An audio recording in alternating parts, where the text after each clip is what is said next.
Hello বন্ধুরা, আসসালামু আলাইকুম। চলে আসলাম আবারও আপনাদের মাঝে ভিডিও নিয়ে, ছোট্ট একটা ব্লগ নিয়ে। শখে রান্না করে তো ভাবছি আর কি রান্না করা যায়। তো পালং শাক দিয়ে আজকে শুটকি চিংড়ি মাছ, এটা অনেকে চিনেন হয়তো, জানি না যে এটা কি বলেন, বলবেন অবশ্যই। তো পেঁয়াজ কুচি আর হলো আপনার পিঁচা শুটকি দিয়ে আজকে পালং শাকটা রান্না করা হবে। আর আলু কেউ দিলেও পারেন, বা তো আলু কে খেতে পছন্দ করেন সেটা তো জানি না।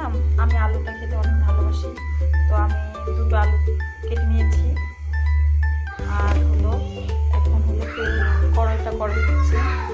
তো পরিমাণ মতন তেল দিব, তেলটা দিয়ে দিলাম। তেলটা গরম হয়ে গেলে পেঁয়াজ কুচিটা এখন দিয়ে দিব, সাথে কাঁচা মরিচ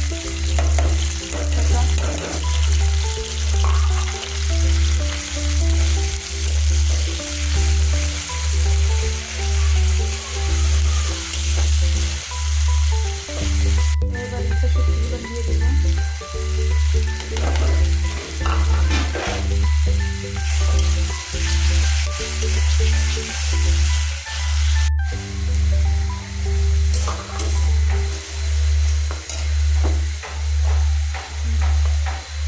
এখন স্বাদ মতন লবণ দিয়ে দিব।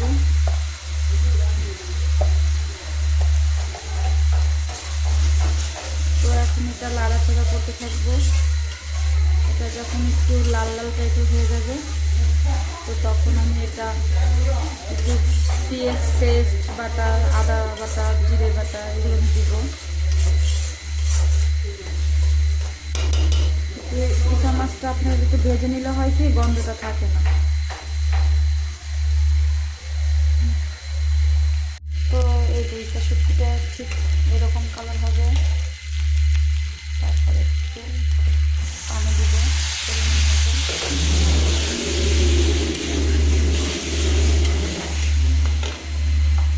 যে আদা পেঁয়াজ বাটা পরিমাণ মতন দিয়ে দিলাম।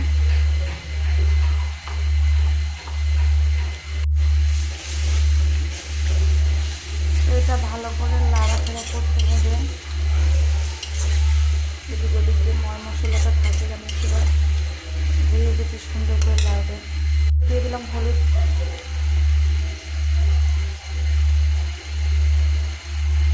একটু চামচ আদা চামচ, কারণ পালং শাক বলে কথা, এটা বেশি হলুদ না দিলে চলে, কারণ শাকটা একটু সবুজ সবুজ থাকলে অনেক ভালো। আর হ্যাঁ, একটা কথা বলতে তো ভুলে গেছি, শাক হলো আমাদের খেতে পালং শাক। তো এর জন্য দেখেন কতটা সবুজ আর কতটা টাটকা শাক। নিজের গাছের শাক খেতে আসলে অনেক মজা। তো একটা চামচ হলুদ, আমরা একটু ঝাল খাই বেশি, তো 1 চামচ আর আধা চামচ দিব। তো আপনারা যে যেমন খেতে ভালোবাসেন ততটুকু সে পরিমাণ মতন দেবেন। আমরা ঝাল খাই একটু বেশি।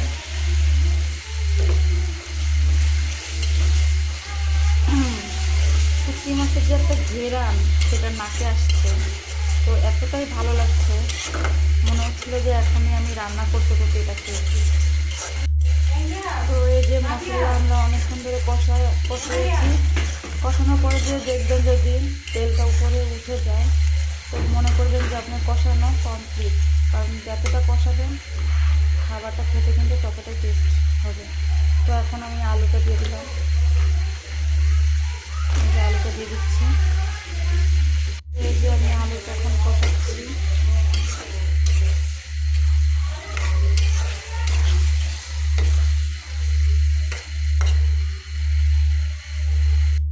একটু পানি দিয়ে দিই, কারণ আলুটা সিদ্ধ হবে। আর এখন আর আলুটা নতুন আলু, বেশি পানি লাগে না, আলুটা সিদ্ধ হয়ে যায়।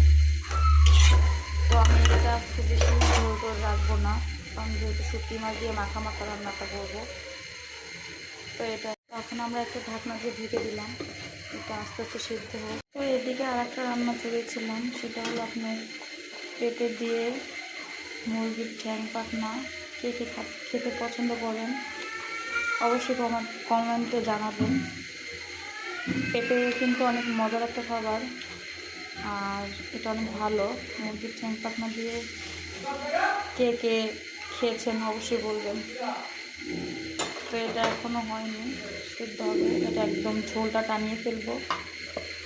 তো এদিকে আমার আলুটা দেখি কী অবস্থা। তো এই যে আমার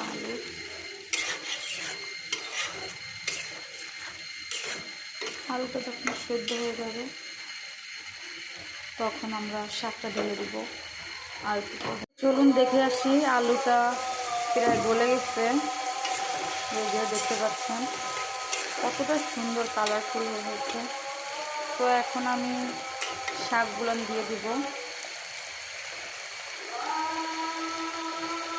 আসলে সবুজ শাক দেখতে অনেকটা সুন্দর লাগে, আর পালং শাক কিন্তু অনেক প্রচুর পরিমাণ ভিটামিন, আর এতে অনেক আয়রন থাকে। তো এতে এখন একটু পানি দিয়ে দিব।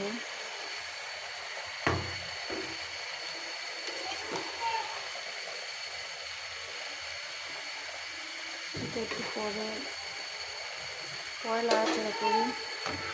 এটা এই যে পেঁপে দিয়ে আমি পাখনা দিয়ে রান্না করছি।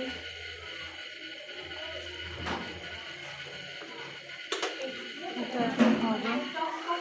তো এই যে কতটা সুন্দর লাগছে কালারটা, দেখতেই পাচ্ছেন।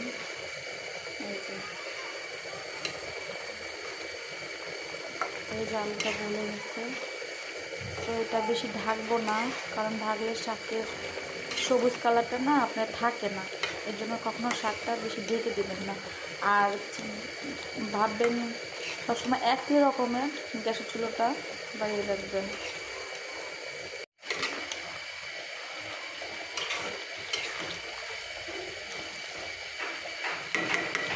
তো এটার মধ্যে আর একটু পানি দেব।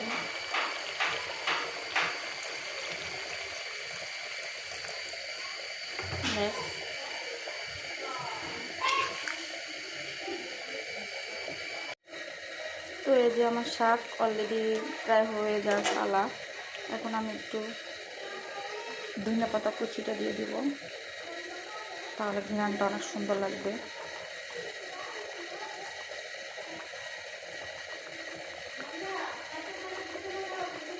মানুষের মন যখন কষ্ট লাগলে উতাল পাতাল হয়, ঠিক দেখুন আমার শাকেরও উতাল পাতাল হচ্ছে। এই যে মানুষের মন যদি শাকের মতন হতো তাহলেও হয়তো ভালো হতো, ভেঙে যেত না। হাইরে মন। তো এই যে আমার পেঁপে দিয়ে মুরগির ঠ্যাং পাখনা রান্না করা, আর একটু হবে।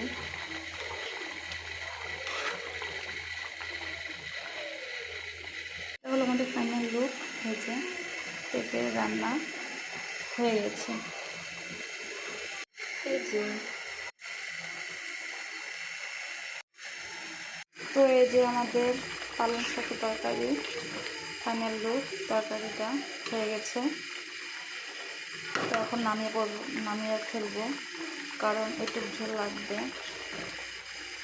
তো আমার ভিডিওটি আসলে কেমন লাগলো কমেন্টে জানাবেন, আর কোনো ভুল ত্রুটি হয়ে গেলে ক্ষমা দৃষ্টিতে দেখবেন। তো আজকের মতন শখের রান্নাঘর থেকে বিদায় নিলাম। আল্লাহ হাফেজ। ভালো থাকবেন, সুস্থ থাকবেন সবাই।